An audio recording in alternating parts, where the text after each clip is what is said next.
No, I didn't. I still, I had this perspective going in. It may have been because Dr. Blaschke and I talked, back in January as we were trying to think through what is the best way to align these to make them work somewhat as a cohesive idea.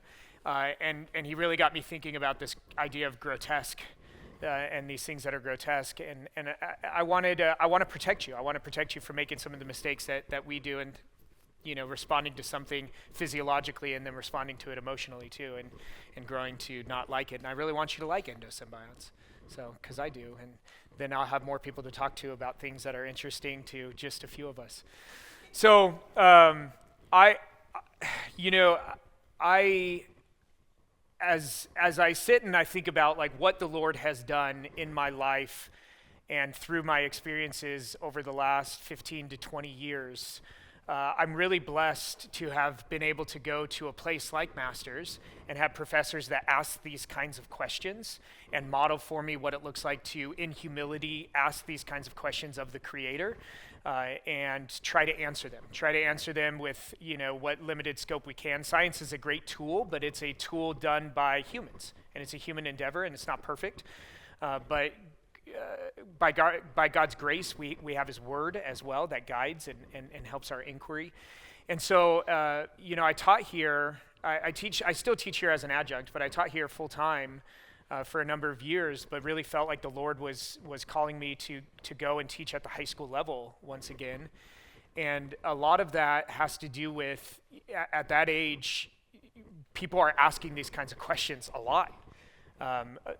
I was asking these kinds of questions much more so in high school, especially going to a public high school than I did when I got to college. And so one of the things I try to do with my students, and I'll do it a little bit with you now as I begin this talk, is just read from God's Word. And I'm going to read you some passages that you've probably read a dozen or 5 dozen or 100 times.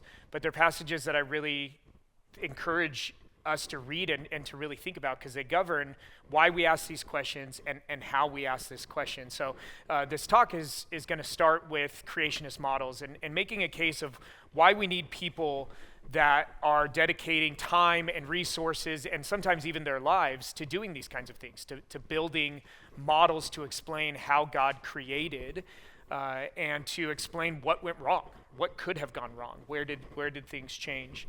And so I'll start in with the creation models and in the beginning. And there are 2 creation accounts that I'm going to read for us, not all of it. I thought about just opening this up and reading all of Genesis during my time, and then realized it would take longer than I had.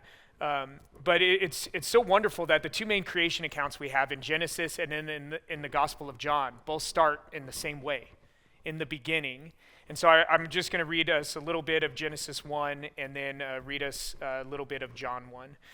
In the beginning, God created the heavens and the earth. The earth was without form and void, and darkness was over the face of the deep, and the Spirit of God was hovering over the face of the waters.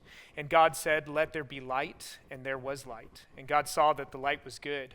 And God separated the light from the darkness. God called the light day, and the darkness He called night. And there was evening, and there was morning, the first day.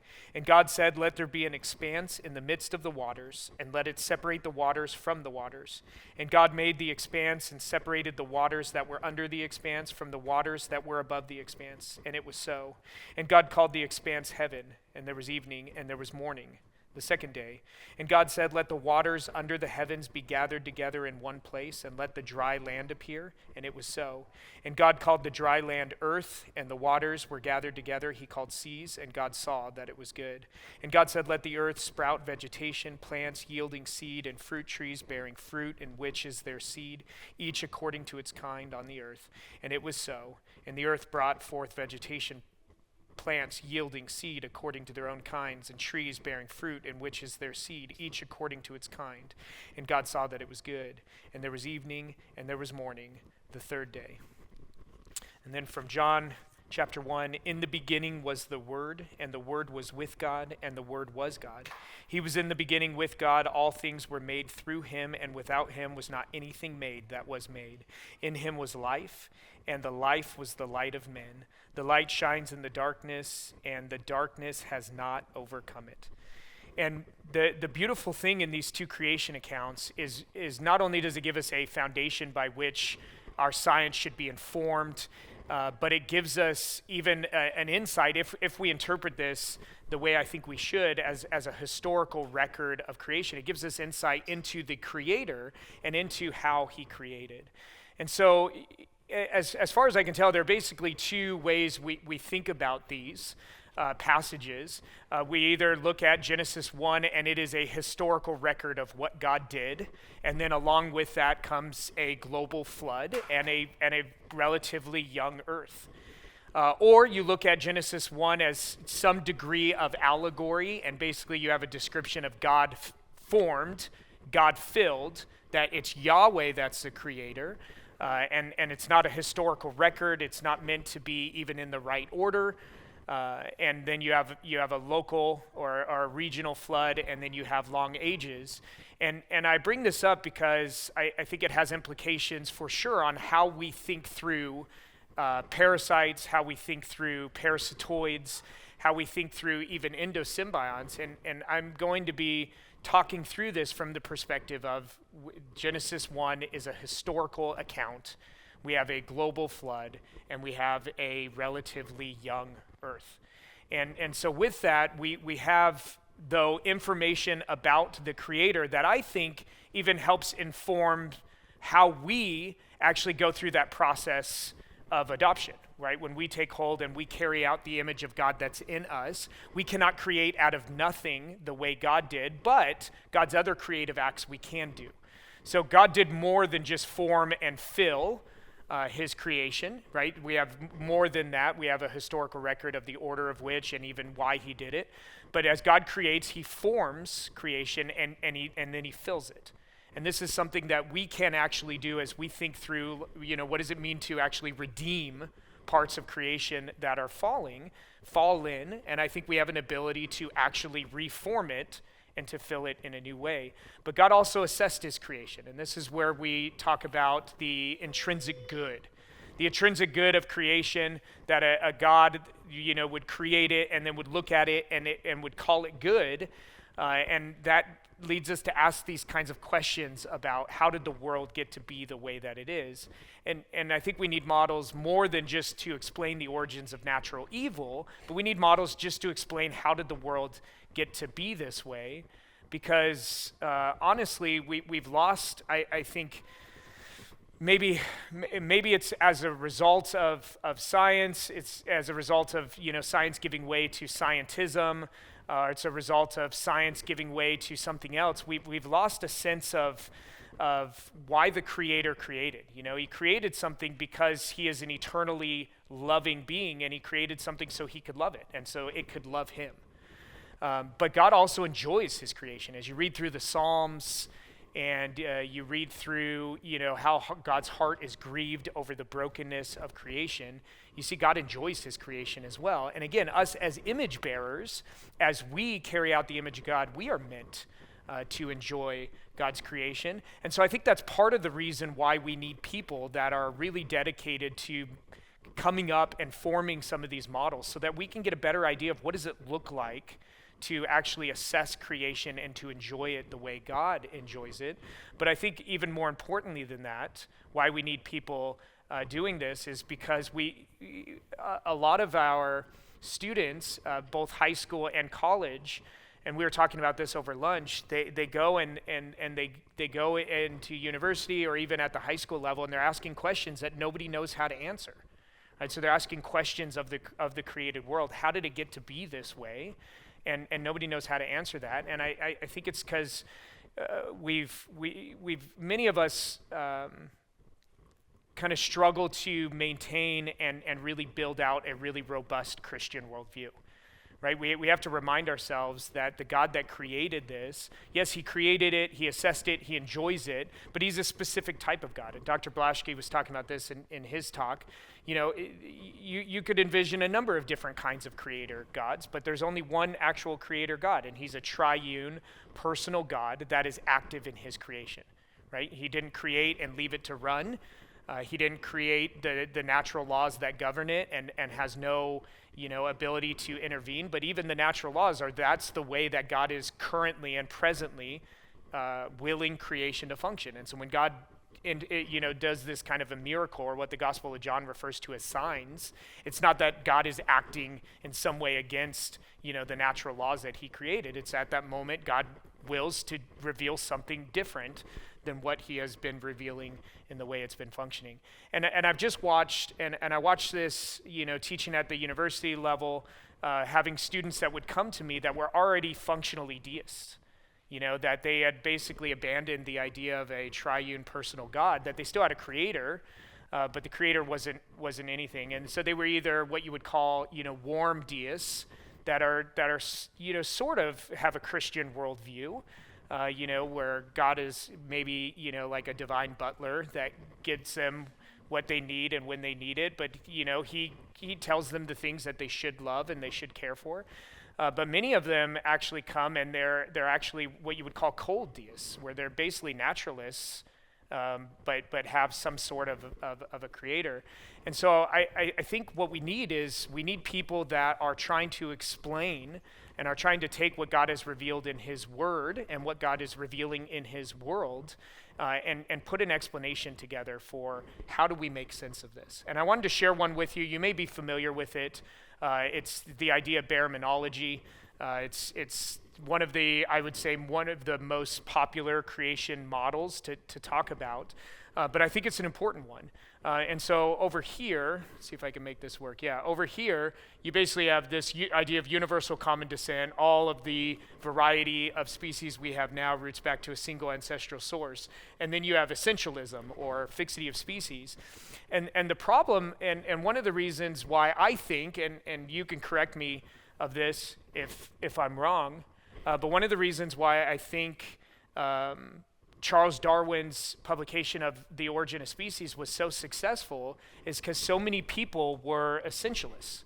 They had believed that God had created these things and they don't change, and they don't, basically God created them where they are and what they're doing now, and they don't change through time. And so what Darwin did so masterfully in his book was he showed that fixity of species is wrong. Essentialism is wrong. Species do change. They change in both time and space. They change morphologically. They diversify, and there was no alternative. There was basically the only alternative was the one he presented and said, okay, well, fixity of species is wrong. Therefore, universal common descent must be true. And the problem is when you go there, there's no room for a creator. So you may be a deist, but your creator doesn't do anything other than create the natural laws and let them run. And so what baraminology provides for us is what we would call an orchard of life, that God creates these different, distinct, and unique kinds that then diversify through time. Endosymbionts included. And endosymbionts are part of this as well, that God created them and they reproduce after their own kinds. And I remember I interviewed for a position at Biola University, and one of the people that was interviewing me thought it was ridiculous that I was a young earth creationist, and asked me, well, like, on what day did God create bacteria? Or, parasites. You're a parasitologist. There's no record of that. And I said, well, I don't have all the answers, but probably on days, 5 and 6 when he created animals, and he created them inside of those animals. And bacteria even on day 3 when he set up the land. That part of that land is this kind of biomatrix, I think is the term that Dr. Francis uses to describe this just ever-present bacterial community that's in the soil, and it grows on plants. And it's just, it's fascinating to me how few people are thinking about this and are in a position to answer some of these real questions that our students are having. And so it's one of the reasons why I still try to do some of this work when I have opportunity, and why I think it's so important, and why I encourage people that are really, really sharp, much smarter and better than I am, to really go this direction and start doing some of these things. And I'd like to take, at least some of the credit for Dr. McLean going that route as his teacher, pushing him and recognizing how gifted he was as a scientist, and pushing him and encouraging him to do some of this work. But where we really need to think about this is in the area of natural evil. So when we've got I don't know if this is going to advance it at all anymore. Maybe it is. So real quick, one definition before I talk about how I'm going to define evil and natural evil. When you're talking about baraminology, and this will come up at the very end of my talk, we have a term that's called the holobrahman, which is basically representing all of the species that are part of a single created kind. And this becomes a really important question when we're trying to make sense of the diversity of life, but also the discontinuity. So, one of the ideas that was really popular for a long time, along with fixity of species, is basically there was anything you could imagine, as far as a created organism, it would exist somewhere, right? It would exist somewhere, you'd have a full continuum. And every single space would be filled, because God is a space-filling God, right? He forms and then he fills. And what you find is it's not the case. There's actually quite a bit of discontinuity, and it's real. And there are forms that don't exist, even though they can. Like biomechanically, it's possible. It's possible to make it work, but they don't exist because God created these separate groups of living organisms that then diversified. So this becomes an important topic for us. But evil, I'm going to refer to as anything that is contrary to God's design. That's how I'm going to use the term evil. And the natural evil, which is I think where we really have to think through some of these things, I'm going to use as evil that is what's the term? The consequence of man's rebellion. It's the very thing that God warned Adam and Eve would happen. And so it's these parts of creation that Darwin struggled with. And another thing he did so successfully, Dr. Blaschke talked about it, was pointing out parts of creation that are wicked, that are despicable, and saying, how could a loving God create this thing? How could a loving God create a wasp that would lay its eggs inside of an insect and eat it from the inside out? And the way I think we respond to that is God created things that then became this as the rebellion broke creation and the curse ensues. And so I think we really, really need these creation models as an explanation for natural evil. And that's what I'm hoping to do in this afternoon talk, is to think through, okay, so we've got this, I left you with a question. We've got this group of living organisms called endosymbionts. And I left you with the question of what did God create them to do? And the beautiful thing about these is so many of them are still commensal or even mutualistic that we have a lot of those answers right in front of us as we research what some of these things are doing, what some of these endosymbionts are actually doing. And so that's the creation models. We'll talk about origins of parasites. So I'm going to focus in on those that are now living a parasitic lifestyle. I mean, they are harming the host. They are truly despicable. But what could they have been doing? What could they have been created to do? And again, I think we look to the endosymbionts that are commensals or mutualists to answer this. And I think the first one is, I call it, they're functioning as bioindicators. And there are actually two parts of this. One part, which I don't have an additional slide after this to demonstrate, and that's that they are functionally what is connecting ecosystems. So ecosystems now are connected. You've got your biotic parts of an ecosystem and your abiotic parts of the ecosystem. But the biotic parts of the ecosystem, we tend to think of it as connected by a food web. Right, you've got all these feeding relationships. You've got your first, what we call the first trophic level, your producers, and they are eaten by the second trophic level, your primary consumers. Primary consumers are eaten by the third trophic level, and so on and so forth. And one of the things that's been really encouraging to see as a parasitologist is over the last 10 to 15 years, people adding endosymbionts to food webs. And they don't feed the way predators feed, but they still feed on their host. And they connect ecosystems even now in a way that's way better than what the feeding relationships connect them. And so when we're talking about the connectedness within an ecosystem and what makes an ecosystem stable, and while also being dynamic, because ecosystems are dynamic, they change, and yet they're stable, which means that they kind of resist outside pressure, right? So they continue to change, but they're not static. So they're stable and dynamic. And one of the things that enables that are the number of relationships, what we call the connectedness within an ecosystem. And the more relationships there are, the better the ecosystem functions. And so I think we have these endosymbionts as one, they're still actually connecting ecosystems in a way better than predators do. But even in a world that was devoid of animal death, in which there was no predation, they are the only thing that is actually holding ecosystems together. And in order to actually have distinct ecosystems and the kind of variety, which I think is good, right? The fact that you can go and even the desert is a beautiful ecosystem. True, you have to go mostly at night and not in the winter, because at night in the winter it's brutally cold and you could freeze to death in the middle of a desert, which is weird.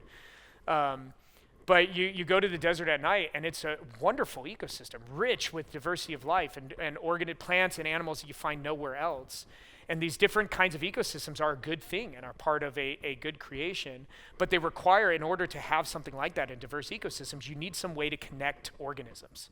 And if you don't have feeding relationships, we need something else. And so I think that's part of the bioindicators. And the other one I'll save for the slide that I have after this, endosymbionts as bioindicators, which is kind of cool. Endosymbionts as immunoregulators. We've already talked about that. Dr. Blaschke talked about that. I talked about that in my first talk, but I told you in this talk I will show you the divisions of the immune system and do my best to be Dr. Francis for you and help you to see what are endosymbionts actually doing. What parts of the immune system are they regulating, and what are they doing? And then endosymbionts as variation preservers. So this is, we were talking about this over lunch. There are two things that happen often with organisms that lead to a loss of genetic variation. One of which is artificial selection. When we start actually choosing something and we take something through directional selection and take it somewhere we want to go, right? Where we take wolves and we tame them and we turn them into Labradors or golden retrievers, right? Or even Chihuahuas, you know? And so we run through directional selection. As you do that and you start running towards a direction, you lose genetic variation as a consequence of that. And the other one is when populations get really small, random genetic changes called genetic drift become very, very powerful. And drift takes things either towards fixation, where everyone in the population has it, or towards eradication, where nobody has it. And so in both of those cases, having endosymbionts in the organism provides a little bit of pressure, not too much, but a little bit of pressure to actually preserve some of that variation. So as we are going through artificial selection and we're taking it in a direction, there's enough there from the endosymbionts providing a different type of selection to preserve some of the variation that would be lost otherwise. And in really small animal groups, and I'll show you one that I think there should be people that are actually thinking through like how to do this well. And I think we ought to infect some of these critically endangered animals with a variety of endosymbionts. Like figure out the endosymbionts that were designed to live in that type of organism and give it to them to preserve some of that variation. But as we look at this further, so here is one of the groups I'll talk about later, one of the groups Dr. McLean and I did a bareminological study on, but this is a group of family Schistosomatidae. And what's interesting is, so somebody asked in the first session, was it you, about the multiple host, one parasite? And so these are a great example of that, and never ever do they switch from one host to another through a host being eaten by the next host. It's always they leave the host and then go in. I guess this one right here, in order to leave the aquatic system, a bird does have to eat that fish. But to get from egg to snail to fish, they just leave. They go, they hatch from the egg, or the eggs are eaten by the snail, they hatch in there, they leave the snail, and then go and find the fish. And I think what we have here is just a wonderful example of that creation to hold ecosystems together when there aren't feeding relationships. And so the bird would have to be able to get this just by wading in the water, and it actually happens sometimes. And you can get this parasite while wading in the water. Anybody ever had swimmer's itch? So swimmer's itch, you have lakes all over the Midwest that are frequent lakes as migrating waterfowl are moving through.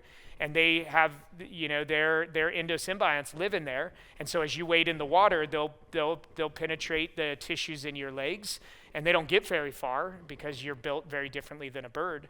But your immune system reacts to their presence, and you get, that swimmer's itch, the characteristic pathology associated with it. And so the birds can pick them up by wading in the water too. And so you have this way of actually connecting two different ecosystems with no feeding relationships, right? If the birds are there and are wading and are not feeding on the fish. But also as bioindicators, one of the things, these types of animals are extraordinarily sensitive to changes and disturbance. much more so than animals that don't actually have to move from one animal to another, right? So these kinds of animals are super duper sensitive to disturbance. And they're a great way for us to actually measure the health of an ecosystem now. One of the things we do when you want to determine how healthy is a body of water is you check it for these kinds of animals. These animals that are endosymbionts, and the greater variety of it is an indication that you actually have a healthier system of water, which seems counterintuitive. You're like, wait, these endosymbionts, like they can end up getting in places that are bad and are parasitic. And you're like, yeah, it's true, but when they're functioning correctly, they're good. And it actually, I think, is a wonderful tool by which you could actually, even in a creation that never fell and was never cursed, you could still have different degrees of goodness, if you will, in an ecosystem, and you could have a way to actually measure that and quantify it, which is, I think, really, really wonderful. And then here is the regulation of the immune system. So there's a lot here, but this right here is these endosymbionts regulating what we would call the humoral portion of our immune system. So your immune system basically has two parts, the humoral part and then the cellular part.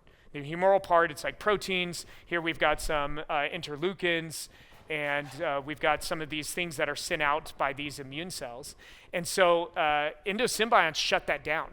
They shut down the humoral portion of your immune system, and so they reduce inflammation, which is why they have been successful in the treatment of autoimmune diseases, because one of the major issues is inflammation, right? Inflammation, if you're talking about Crohn's disease, inflammation in the walls of your intestines. If you're talking about Behçet's or lupus, inflammation in your vessels, right? And so these organisms are shutting down the inflammatory response by regulating the humoral portion of your immune system. And then they're also regulating the cellular portion by encouraging the formation of T regulatory cells that basically shut down the adaptive part of the immune system. And they do this so that you don't learn to recognize, that type of organism, right? So like if the organism's going to live inside you for 60 years, you can't develop an immune response to it, and it's got to shut that down. But in shutting these down, these are some of the things that they do for the immune system. They reduce allergies. People that are infected with endosymbionts actually have lower incidence of allergies than people that are otherwise. They also reduce autoimmunity and colitis, these autoinflammatory diseases. They reduce the likelihood of allograft rejection. So like if you get a transplant, a skin transplant or an organ transplant, actually having endosymbionts in there can reduce the likelihood of rejecting that tissue. Metabolic dysfunction, so this is what like leaky gut would be an example of this, that are the result of inflammation in the intestinal tract. One of the things they do actually do is they make vaccines less effective because they downregulate the part that leads to you making antibodies against something. So they do actually reduce that. They reduce the likelihood of co-infection with other pathogens. Especially, they reduce the likelihood of co-infection with some pathogenic bacterial strains. And the tumor immune surveillance. So they actually help with your proper recognition of self and proper ability to actually recognize a cell that is your own cell, but is morphologically distinct because of mutations that have actually led to tumor growth. And so this is what Dr. Blaschke was talking about, or what I was talking about before lunch, is they make your immune system behave in a way that is actually conducive to you avoiding your immune system reacting to things it should not, like your own tissues. And it's really wonderful. And then here's the California condor, and I don't know if you know much about this bird, but it really does not want to stay alive. I mean, we've been, so some of these animals, we worked with, and we've had some pretty good success at bringing them back, but the condor is just doing everything it can to fight that effort. And so the first round of kind of restoring their populations, and then they release them, then they went out, and so birds have to eat hard materials to put into their crops or put into their gizzards so that they can grind that material down. And they would just keep eating metal, and they kept dying of heavy metal poisoning. And then one of the things some people have actually proposed is to take these really small populations and to protect that genetic diversity that's there and keep them strong and healthy and more likely to survive for years afterwards, is infect them with endosymbionts, and a variety of them. And there have been some groups that have tried this with cheetahs, because cheetahs have an extraordinarily low amount of genetic diversity, and it seems to actually be helping to preserve their genetic diversity. And so we have these endosymbionts that, as you think about, especially post-flood, and we've got very, very small populations, and genetic drift is going to be a very powerful force to have something in there that can actually preserve that genetic variation. So as your population grows, you have the ability to actually diversify and to spread out from there. So next three, endosymbionts is space fillers, and this one I like. It's just like, hey, we have an environment, right? And we were talking about this over lunch too.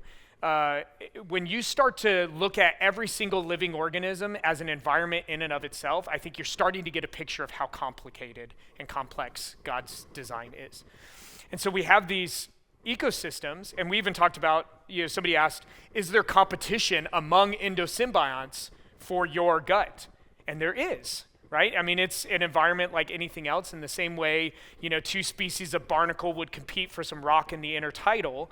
Two species of intestinal endosymbionts can compete for space. But luckily for them, we have a lot. We have a lot of intestinal space to give. I don't know, I mean, we're after lunch now, so I think it's okay to say this and to talk about intestines. But if you were to take your intestines and spread them out, there's as much surface area as a tennis court. And so it's a lot of space to fill. So you've got, endosymbionts as space fillers. Oh, and this one I like a lot. Endosymbionts as age carriers. We'll talk about that. Age stands for altruistic genetic element, and I'll talk more about that in a little bit. I like this one a lot. This one might be my favorite. And then endosymbionts as reproduction regulators. And this one, it tends to be one of my least popular ideas among people, because people, I don't think, like to think about that in a creation that God would call good, we would need some way to regulate reproductive output. But I'll see what I could do. And then if you want to ask me about it and yell at me, that's okay. I teach high school now, so I get yelled at fairly often. So, all right. So here's the idea of a space filler. So here are 5 different waterfowl, shorebirds, that are using different parts of the intertidal. And so taking this idea and then applying it to like the environment inside of our bodies, right? We've got all these different unique environments for these organisms to live in. And so these endosymbionts are a way by which God fills this space, because he is a space-filling God, right? He forms and he fills. Not all of it, and there's discontinuity, right? There are some places where things don't belong, but there are lots of places where, we've got space to give. We've got space to give, and some organisms that would love to live there. So here's the idea with the age carriers. So there's a question, and it's, I don't know if I would say it's like a debate, but it's maybe like a disagreement among creationists, young earth creationists, about how do you get the amount of variation that we have now in a short amount of time.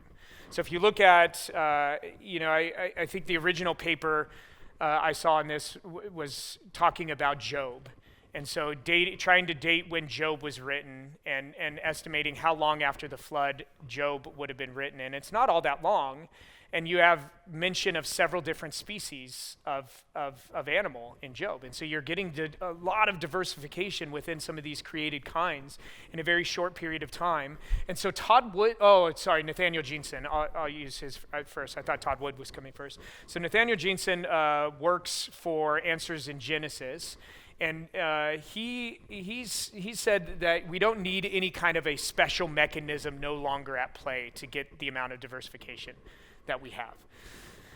That what he calls heterozygous fractionation. So you've got a heterozygous condition, you have 2 different versions of a particular gene, right? So you're not a homozygous individual where you have both your versions of that gene are the same.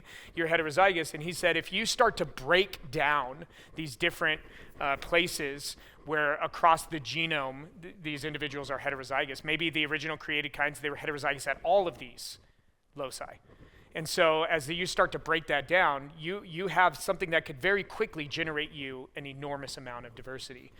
Todd Wood came up with an idea in the early 2000s that I just find fascinating.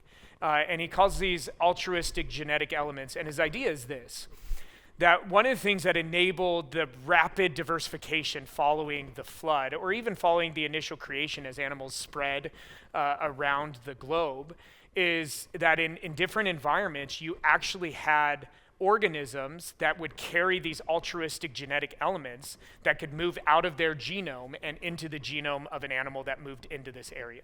And it's a fascinating idea.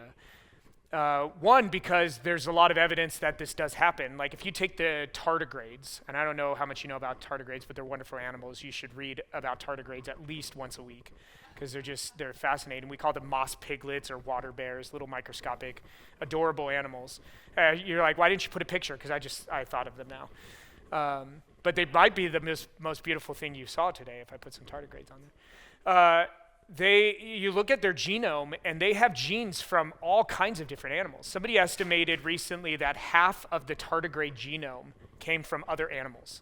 Like half of their genome has been inserted there. And you're like, that's so weird. Like what mechanism would you do this? And it's viruses. Viruses have a great ability to actually pull material out of your genome and put it in somewhere else.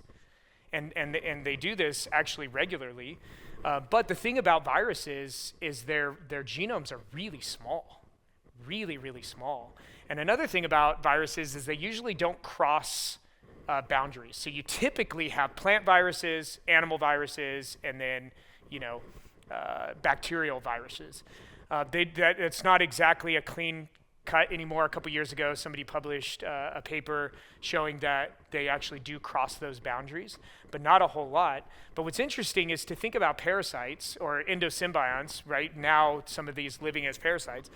But if you have these animals that are created to move inside and then out, and inside of a different animal and then out and inside of another animal, and that's their life cycle, that's the norm. You have this animal with an enormous genome and an enormous ability to carry genetic material from one animal to another.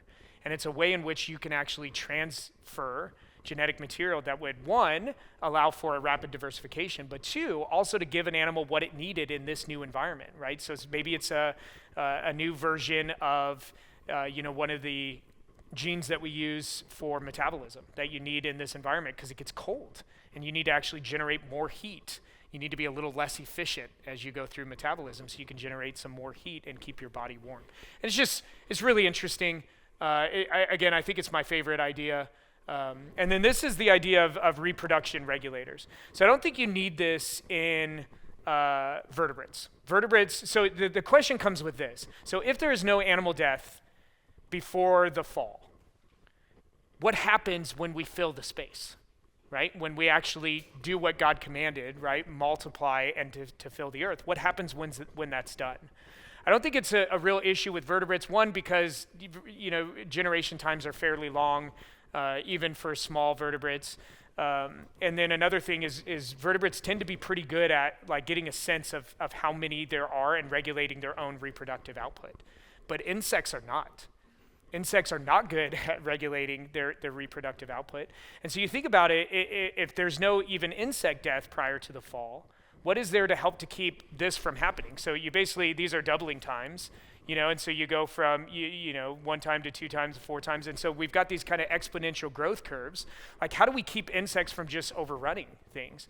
I think you could correct me if I'm wrong, but I remember reading something somewhere that if you could get just like 10 or 15 generations of fruit flies to all survive, like it would cover the entire earth like 10 feet deep in fruit flies. And fruit flies are tiny.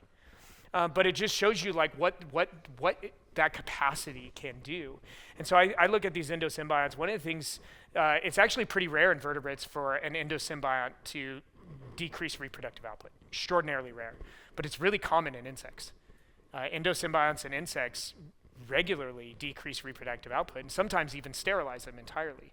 And so I think you actually have a mechanism by here in which you can control the reproductive output of insects without a feeding relationship, which I just think it's fascinating. All right, and then the last 3 ideas And so this first one, endosymbionts is part of the holobrahmin. And the idea here is, so I use this term, the holobrahmin, to refer to all of the species that were part of one original created kind. So if we take like the cats, and you've got all of your different species of cats, and if you take those and at one point they were one species of cat, they're all one kind. And in that cat was created an endosymbiont, or maybe several, specifically for that created kind. And that endosymbiont is part of that created kind. You actually can't have the cat kind without it. It's part of it. It's a genetically distinct species that's actually part of that. In the same way, like you can't really have coral without the zooxanthellae. I mean, you could have them, but they don't do well. They don't do well without their zooxanthellae partners.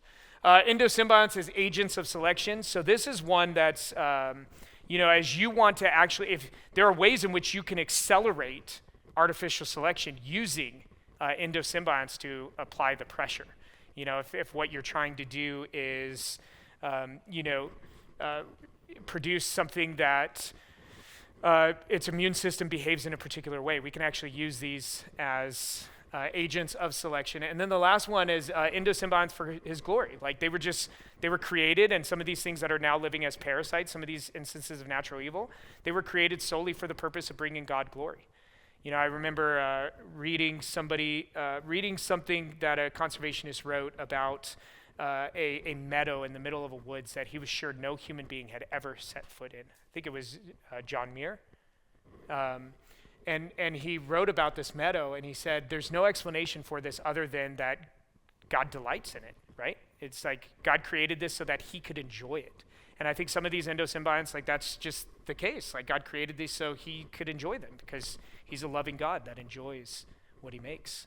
And so that's some of my answers to where these things came from. And then I wanted to give you an example of some work Dr. McLean and I did back in 2015 on schistosomatidae. So they are blood flukes. Those that are in humans are never good. They are all in one genus. It's called Schistosoma. And they kill, I think, between 10 and 20 million people every year. And the World Health Organization really ramped up an effort to eradicate the world of schistosoma maybe 5 years ago, and it got put on hold for the last couple of years, but I think they're bringing it back, and they're really starting to invest a lot of resources again in the eradication, and it's just not good. It's very clearly a despicable part of God's creation. But there are a number of species within this family that are bird parasites, and they will cause, they're bird endosymbionts, they're not parasites. They will cause swimmer's itch in us, but in the birds they do nothing. They cause no harm. They may actually benefit them in some way. So what we wanted to do is go and look at family Schistosomatidae and see if it actually looks like a holobrahmin, all living members of a single species. And I won't get into the mechanisms because one, I'm running short on time, and two, it's a bit beyond what we need to do. But basically, right now we have two good mechanisms. I'm working on trying to develop another good statistical approach to do some of this work. But we look for correlation. And so a solid square here is an indication that there's significant correlation between those groups, that there's some significant continuity. And then open circles are indication of significant discontinuity. So here, all the way up at the top is Schistosomatidae. And so it would be there, but it would also be here. And so it's showing significant continuity only with itself. So as we started to do this, it's not showing any significant continuity with any of these other groups, indicating that there's some discontinuity there. It's separate from them. And so we went further and took these two closest groups, the Clinostomum and Spirhapilum, and I actually took it further, just those two groups with Schistosomatidae, and did what's called multidimensional scaling, where we look in a number of different characters and over multidimensional space. They make it look two-dimensional or three-dimensional, but sometimes it could be 6, 7, 8, 47 dimensions that you can have trying to characterize these. And so these are all different species of this family Schistosomatidae. And then here are these two other groups, and they're color-coded to indicate that they are not grouping with them, that they are grouping separate from them. And this, at that point, was the first paper published on a group of endosymbionts to look at the boundaries of a created kind. And I think what you're looking at in here is there was a single created kind. It was created to live in birds. And as it shifted from birds to mammals, probably by mammals eating birds for the first time, that now you end up with an endosymbiont in a place where it does not belong, and you end up with devastating consequences. And eventually it gets into humans where it really doesn't belong, and you end up with devastating consequences against God's image bearers. And you get this natural evil resulting from the rebellion that was not part of God's design. It's evil. It's not functioning the way God designed it to function. And it's natural evil. It's the consequence of man's rebellion against the Creator. And it's something that we need to actively work to fix. We need to actively work to try to do this. And I think what World Health Organization in eliminating schistosoma is good. That's what it looks like to redeem this. Eliminate it from humans. Keep it in birds where it belongs. So, all right. Well, I am out of time and out of material. So, I'm not out of material.